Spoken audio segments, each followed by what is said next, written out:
오늘 14강인데요.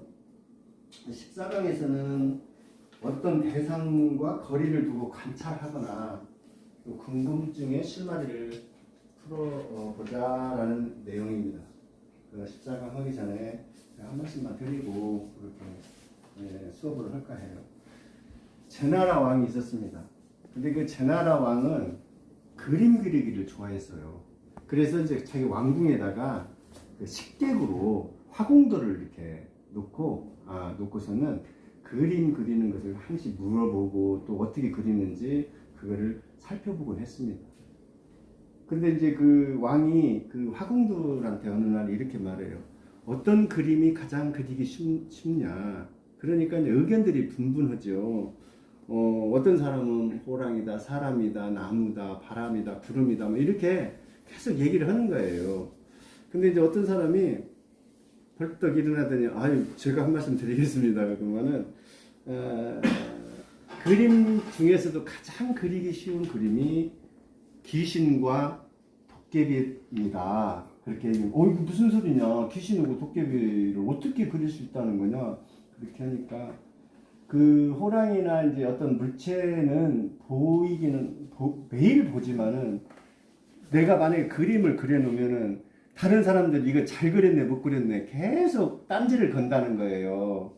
그렇지만은 이 보이지 않는 그 귀신이나 도깨비는 누가 이게 확실하게 얘기할 수 없는 형체가 아니잖아요. 그렇기 때문에 대충 자기가 잘 그리든 못 그리든 그래도 누가 딴지 걸을 사람이 없대요. 그래서 또 설령 또 다른 사람이 보았다 하더라도 귀신이나 도깨비는 형태를 계속 각기 달리 하기 때문에 그런 고정된 어떤 상이 아니에요. 그렇기 때문에 그거를 젤로 그리기가 귀신이나 도깨비를 그리기가 쉽습니다. 그렇게 말을 해요. 그러니까 우리는 대체로 그림을 그리는 것은 현실을 바탕으로 항시 하거든요. 그래서 일상생활에서 늘 가까이 하는 것들을 이렇게 그리려 하면은 막상 쉽지는 않아요.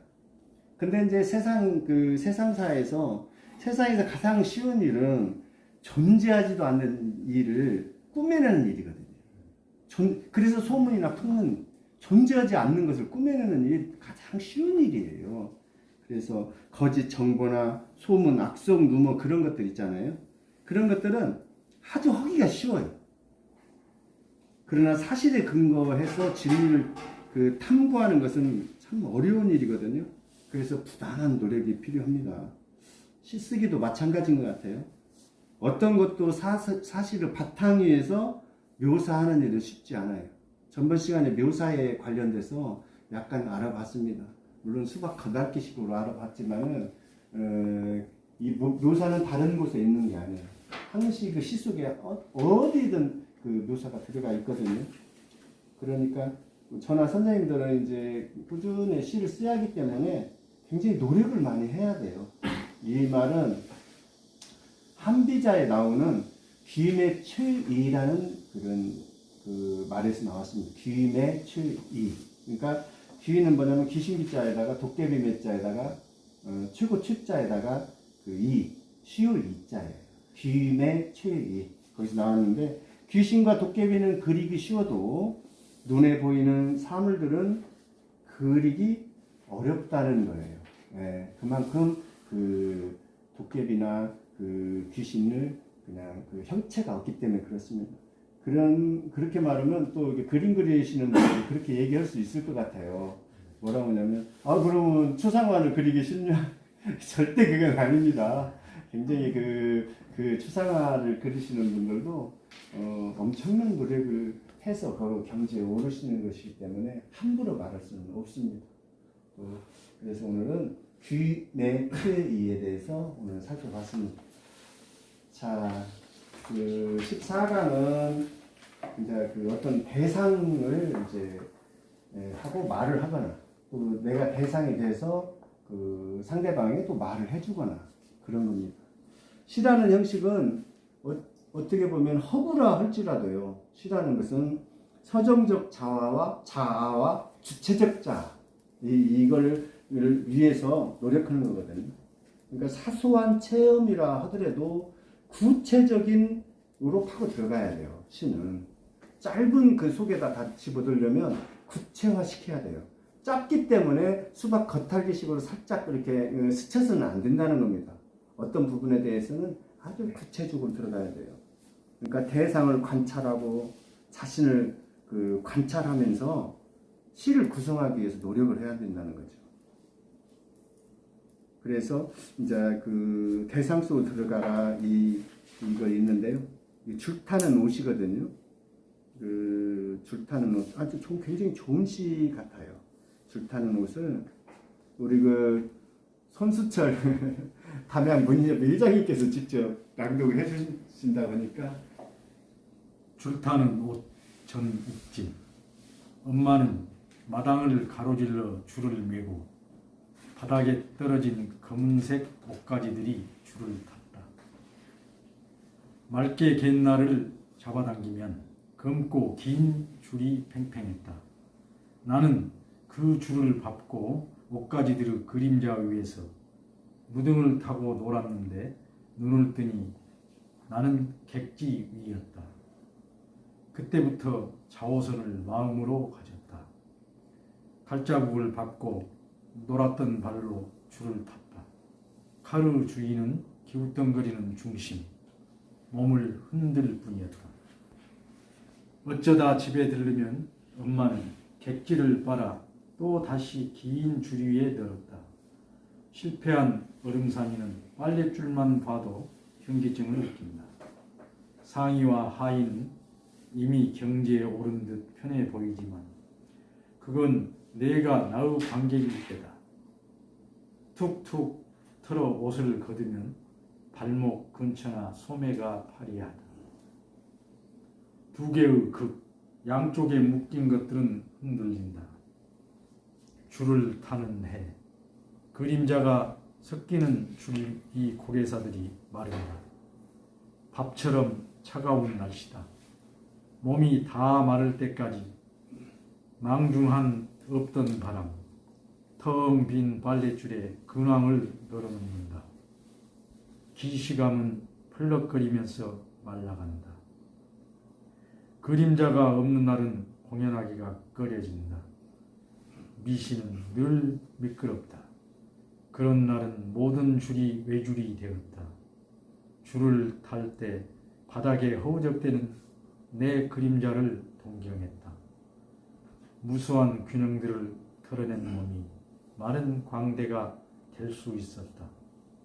곧 어둠 위를 걷는 계절. 빗방울 떨어지고 객지에서 내가 나를 갠다. 네. 수고하셨습니다. 자, 줄타는 옷인데요.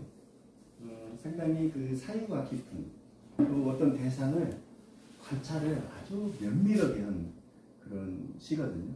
그러니까 그 겉에 보이는 그것만 본 게 아니고 그 내면까지도 보려고 이 시인께서는 굉장히 노력을 했어요.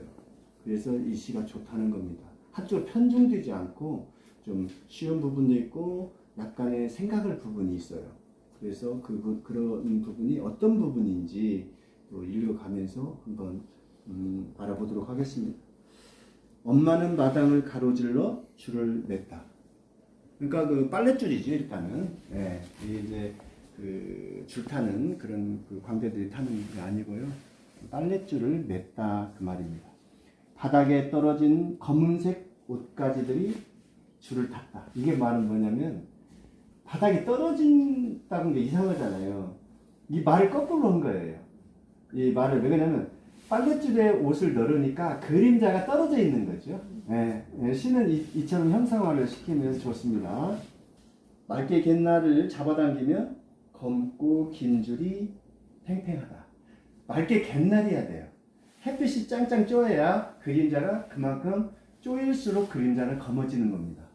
나는 그 줄을 밟고 옷가지들의 그림자 위에서 무등을 타고 놀았다. 그런데 눈을 뜨니 나는 객지 위였다. 이 말은 뭐냐면 지금 빨래를 널었어요. 널었는데 이 사람은 얄궂게도 그 널은 빨래를 그림자를 받고 노는 거예요. 그렇잖아요. 받고 놀고 있어요. 그래가지고 이제 무등이라는 말이 있잖아요. 우리 그 여기 바로 옆에 무등산 아니겠습니까? 등위가 없다 그 말이죠. 무등.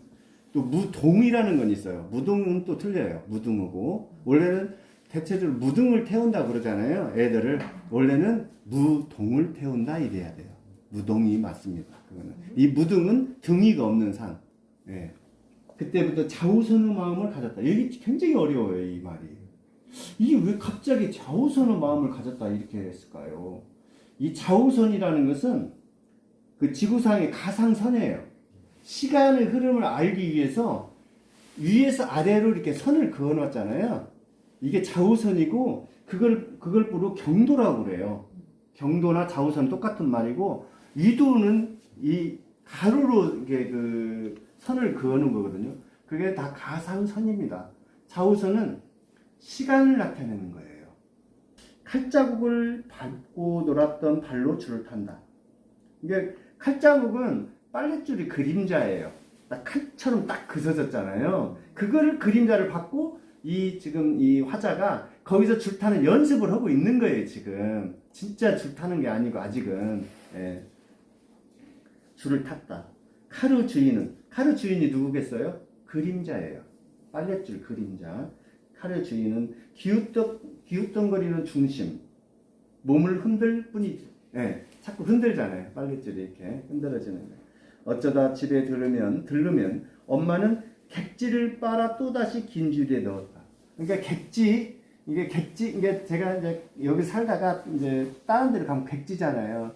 그래서 이제 본집에 가서 이제 본향에 가서 이제 옷을 빨아서 넣으면 객지가 헐렁헐렁 노는 거예요. 아니 빨래가 너르면 마르는 거죠. 실패한 얼음산이는 빨랫줄만 봐도 현기증을 느낀다. 얼음산이는 남사당패 아시잖아요. 이게 돌아다니면서 이제 줄 타는 그 폐에 우두머리를 얼음산이라고 그래요. 예. 빨랫줄만 봐도 현기증을 느낀다.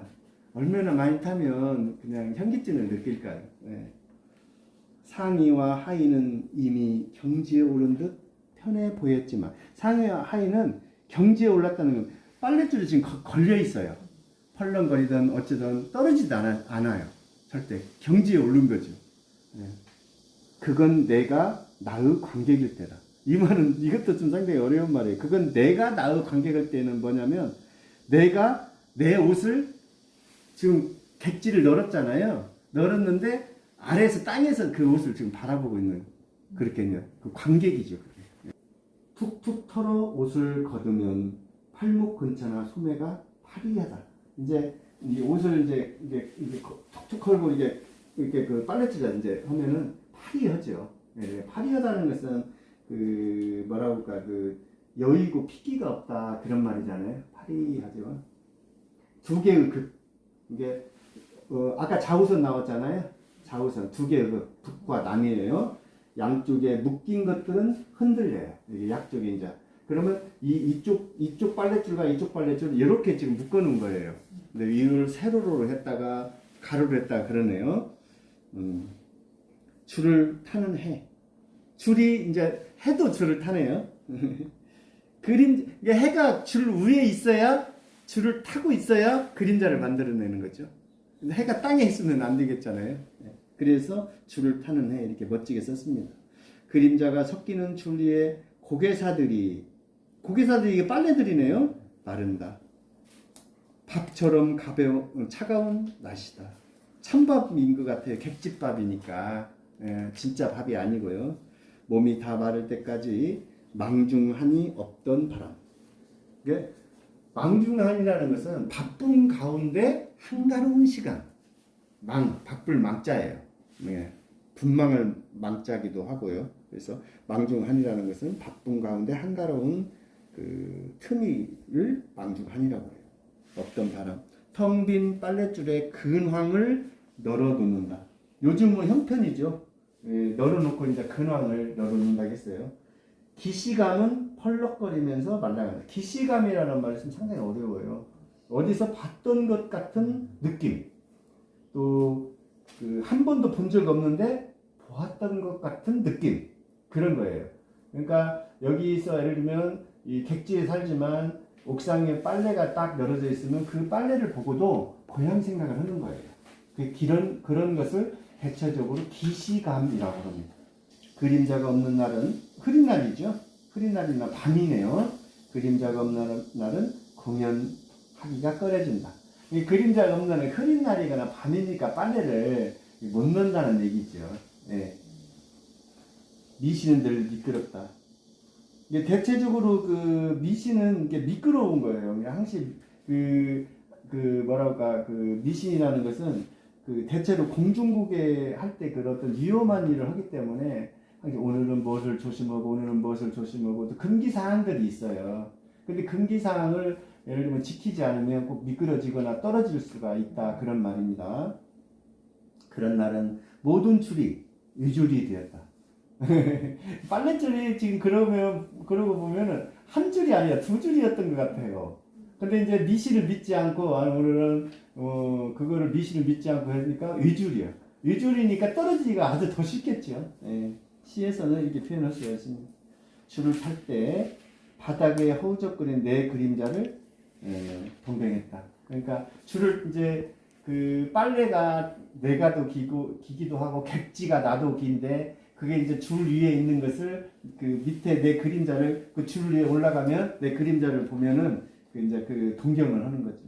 우수한 균형들을 털어낸 몸이 마른 광대가 될 수 있었다. 마른 광대는 이제 그 빨래가 다 말랐네요. 예. 곧 얼음 위를 걷는 계절.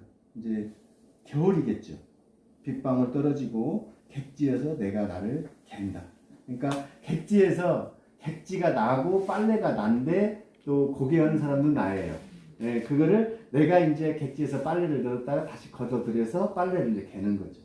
이처럼 이 관찰을 세심하게 했어요.